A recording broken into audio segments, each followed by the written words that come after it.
The quite footnote द्वारा प्रस्तुत इस गहन चर्चा में आपका स्वागत है। आज हमारे सामने है जोसेफ ओ कॉनर और जॉन सीमोर की किताब इंट्रोड्यूसिंग एनएलपी। ये न्यूरो लिंग्विस्टिक प्रोग्रामिंग पर एक तरह की शुरुआती गाइड मानी जाती है।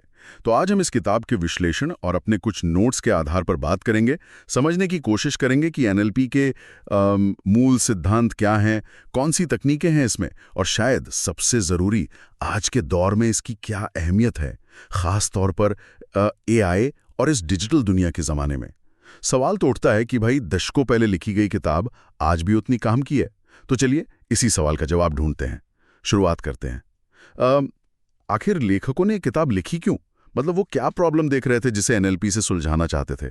हाँ, ये जानना जरूरी है। देखिए, लेखकों ने महसूस किया कि अक्सर लोग संवाद में मतलब बातचीत में उलझ जाते हैं। बातें तो होती हैं पर वो समझ नहीं बनती एक दूसरे की। हाँ, ये तो होता है। ऐसा इसलिए होता है क्योंकि हम सब दुनिया को अपने अपने फिल्टर से देखते हैं, अपने अनुभव, अपने विश्वास, जिसे एनएलपी की भाषा में नक्शा या मैप कहते हैं, और सबका नक्शा अलग होता है। साथ ही उन्होंने ये भी देखा कि बहुत से लोग अपनी पूरी क्षमता तक पहुंच ही नहीं पाते। क्यों?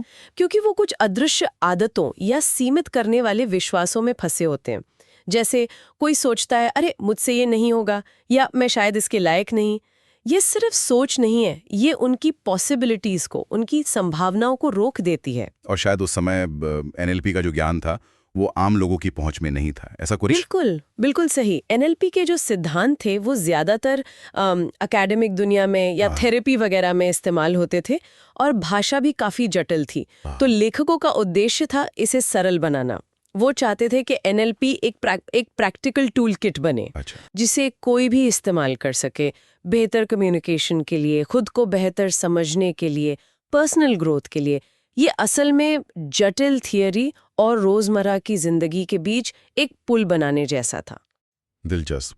तो अगर हम किताब के सबसे कह सकते हैं कोर आइडिया की बात करें, वो आहा मोमेंट जो पढ़ने वाले को मिलता है वो क्या है? सबसे बुनियादी और शायद सबसे शक्तिशाली विचार है, नक्शा इलाका नहीं है। The map is not the territory.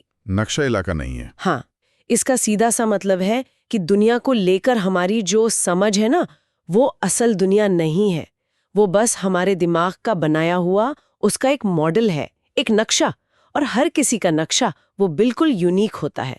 सुनने में तो ये बहुत सिंपल लगता है, पर इसके मायने शायद काफी गहरे हैं।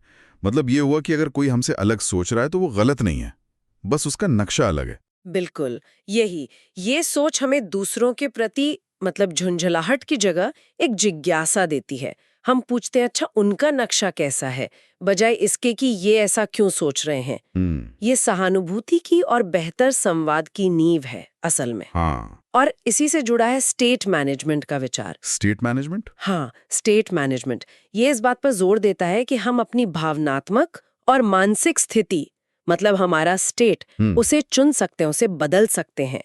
हम ऐसा नहीं कि बस भावनाओं के रहमो कर्म पर हैं। हम प्रैक्टिस से, अभ्यास से आत्मविश्वास, शांति या फोकस जैसी स्थिति पैदा कर सकते हैं जब चाहें। अच्छा, मतलब हम अपनी भावनाओं के एक तरह से ड्राइवर बन सकते हैं, सिर्फ पैसेंजर नहीं? हाँ, कुछ ऐसा ही समझ लीजिए। और तीसरा महत्वपूर्ण विचार भाषा से जुड़ा है, मेटा मॉडल। Meta model?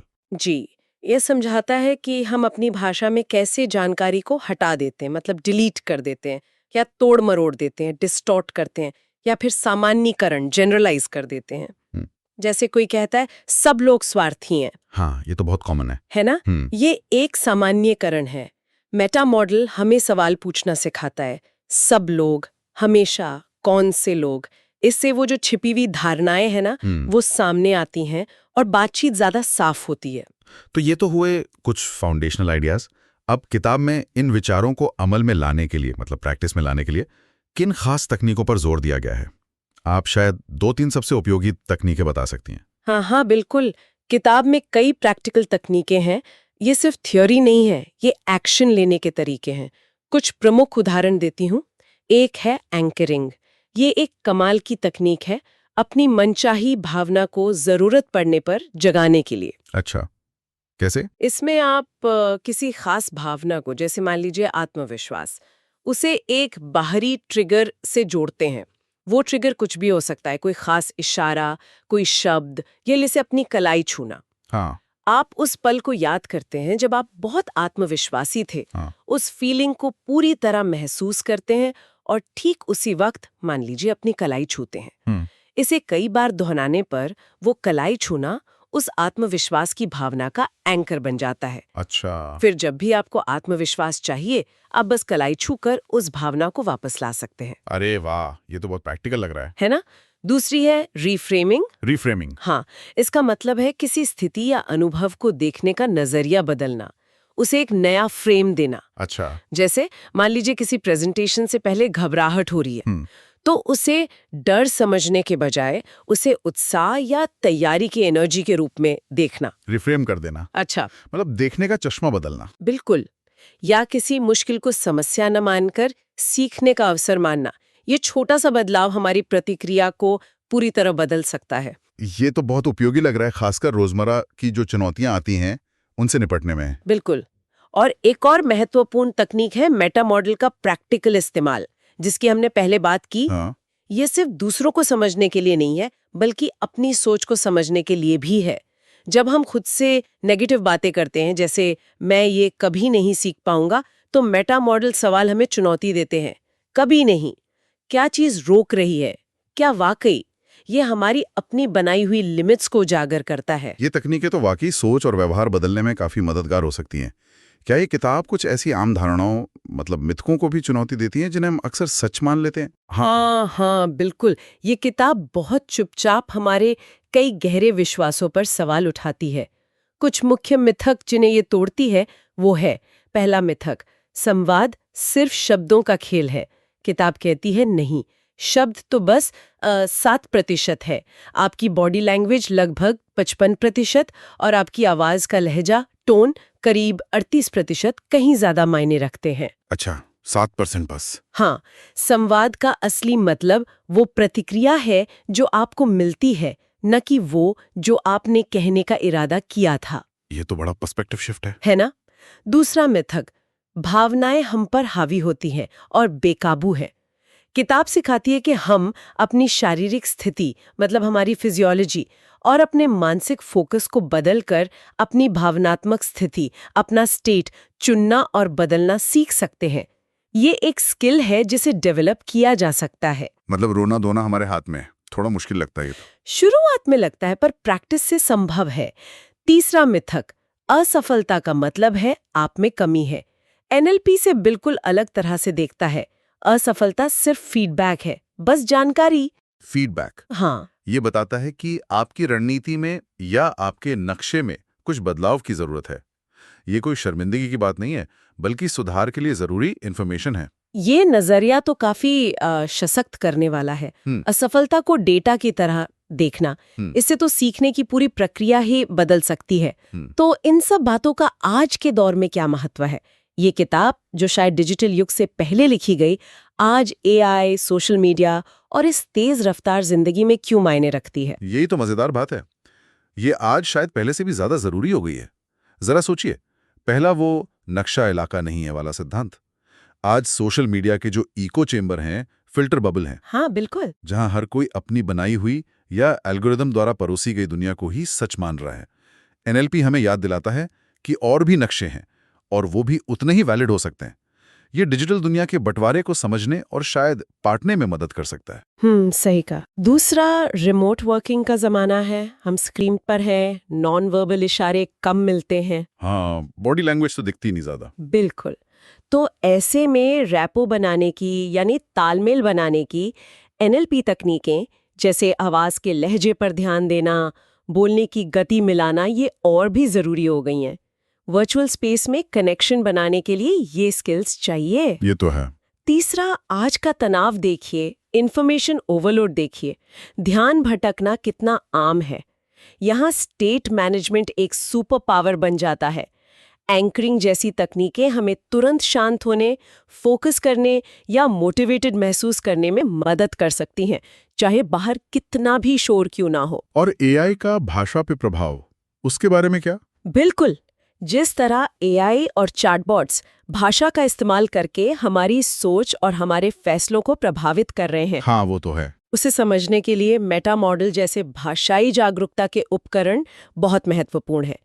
ये हमें समझने में मदद करते हैं कि भाषा कैसे हमें दिशा दे सकती है या कभी-कभी गुमराह भी कर सकती है।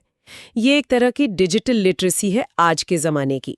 संक्षेप में कहूँ तो अगर लेखक आज ही किताब लिखते तो शायद वे कहते कि एनएलपी अब सिर्फ पर्सनल ग्रोथ का टूल नहीं है, बल्कि इस कॉम्प्लेक्स डिजिटल दुनिया में असरदार ढंग से जीने, संवाद करने और अपना मानसिक संतुलन बनाए रखने के लिए एक बुनियादी ज़रूरत बन गया है। ये वाकई सोचने वाली बात है। तो अगर हमें इस पूरी चर्चा और इस किताब से मान लीजिए 5 सबसे महत्वपूर्ण सबक निकालने हों जिन्हें कोई अपने साथ ले जा सके, तो वो क्या होंगे? हाँ, जरूर। अगर मुझे 5 मुख्य बातें चुननी हो तो वो ये होंगी। 1. नक्शा इलाका नहीं है। याद रखिए, आपकी दुनिया की समझ ही सब कुछ नहीं है, वो सिर्फ एक व्याख्या है। दूसरों के नजरिए का सम्मान करें और उसे समझने की कोशिश करें। 2. आप अपनी भावनात्मक स्थिति के मालिक हैं। भावनाएं आती जाती हैं, पर आप उन्हें कंट्रोल करना सीख सकते हैं। प्रैक्टिस से आप जरूरत पड़ने पर आत्मविश्वास, शांति या उत्साह जैसी स्थिति पैदा कर सकते हैं। 3. भाषा सिर्फ बताती नहीं, बनाती भी है। शब्द सिर्फ डिस्क्राइब नहीं करते, वो आपकी सोच, आपकी भावनाओं और आपके अनुभवों को शेप देते हैं। अपनी और दूसरों की भाषा के प्रति सजग बने। 4. आपकी सीमाएं अक्सर आपके विश्वासों में होती हैं।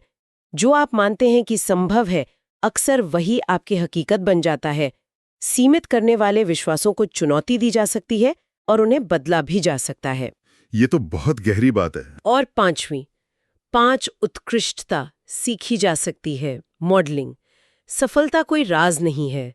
अगर कोई कुछ बहुत अच्छा करता है तो उसके सोचने, महसूस करने और काम करने के तरीकों को समझकर आप भी वो स्किल्स सीख सकते हैं। ये 5 सूत्र तो जीवन में काफी काम आ सकते हैं, पर सिर्फ जानना ही काफी नहीं होता, है ना? कोई इन विचारों को अपनी रोजमर्रा की जिंदगी में कैसे उतार सकता है? कुछ प्रैक्टिकल स्टेप्स क्या हो सकते हैं? बिल्कुल सही कहा आपने। अमल करना ही सबसे जरूरी है और ये छोटे, लगातार उठाए गए कदमों से होता है। कुछ सुझाव देती हूँ। पहला, जिज्ञासु बने, जजमेंटल नहीं। अगली बार जब किसी से असहमति हो तो अपनी बात साबित करने से पहले एक पल रुकें और सोचें, अच्छा, इनकी बात में क्या सच हो सकता है, या ये सिचुएशन को कैसे देख रहे होंगे। उनके नक्शे को समझने की कोशिश करें, बस कोशिश। ठीक है। दूसरा, एक सकारात्मक एंकर बनाएं। आज ही कोशिश करें। किसी ऐसे पल को याद करें जब आप बहुत शांत या आत्मविश्वासी महसूस कर रही थीं। उस भावना को पूरी तीव्रता से महसूस करें। जब वो पीक पर हो तो कोई अनूठा इशारा करें, जैसे उंगलियों को एक खास तरह से छूना। इसे कई बार दोहराएं। फिर दिन में जब भी जरूरत महसूस हो, उस इशारे का इस्तेमाल करके देखें। ये किया जा सकता है। तीसरा, अपनी नकारात्मक ऑटो पायलट सोच को चुनौती दें। जब आप खुद को मैं हमेशा गड़बड़ कर देता हूं या कुछ भी ठीक नहीं हो रहा जैसा कुछ कहते हुए पाएं, तो रुकें और मेटा मॉडल सवाल पूछें। हमेशा? क्या सच में कुछ भी नहीं? किसके मुकाबले ठीक नहीं? ये जो अति सम्मानीकरण है ना, उसे तोड़ेगा। चौथा, फीडबैक का स्वागत करें। जब कुछ उम्मीद के मुताबिक न हो तो उसे फेलियर मानने के बजाय पूछें, ओके, इससे मैंने क्या सीखा या अगली बार मैं क्या अलग कर सकता हूँ। हर अनुभव को सीखने का अवसर बनाएं। ये छोटे कदम लग सकते हैं, पर शायद लगातार करने से बड़ा बदलाव ला सकते हैं। एनएलपी हमें अपने अंदरूनी और बाहरी दुनिया को बेहतर ढंग से समझने और नेविगेट करने के लिए एक शक्तिशाली नज़र और कुछ व्यवहारिक उपकरण देती है। ये याद दिलाती है कि हम अपनी वास्तविकता के एक तरह से सह निर्माता हैं और हमारे पास अपनी सोच, भावनाओं और संवाद को बेहतर बनाने की क्षमता है। और यहीं से एक विचारणीय प्रश्न उठते हैं ना। हाँ। किताब का एक मुख्य विचार है मॉडलिंग, यानी उत्कृष्टता सीखी जा सकती है। जरा सोचिए, सुनने वाले ये सोचे, उनके जीवन का कौन सा ऐसा क्षेत्र है जहां वे किसी और की उत्कृष्टता देखते हैं और उसे अपनाना चाहेंगे। शायद कोई सहकर्मी जो मुश्किल परिस्थितियों में भी एकदम शांत रहता है, या कोई दोस्त जो कितनी आसानी से नए लोगों से जुड़ जाता है, या कोई लीडर जिसकी सोच उन्हें प्रेरित करती है। अब सिर्फ उनके बाहरी व्यवहार को देखने के बजाय ये सोचें, वो अंदर से क्या कर रहे होंगे, उनकी सोच क्या होगी उस वक्त, उनके विश्वास क्या होंगे, वे चुनौतियों का सामना कैसे करते होंगे। आप उनकी सफलता के पीछे की उस अदृश्य रणनीति को कैसे समझ सकते हैं और अपने जीवन में उतार सकते हैं? उत्कृष्टता की सिर्फ नकल नहीं, उसके मूल को, उसके एसेंस को कैसे अपनाएं?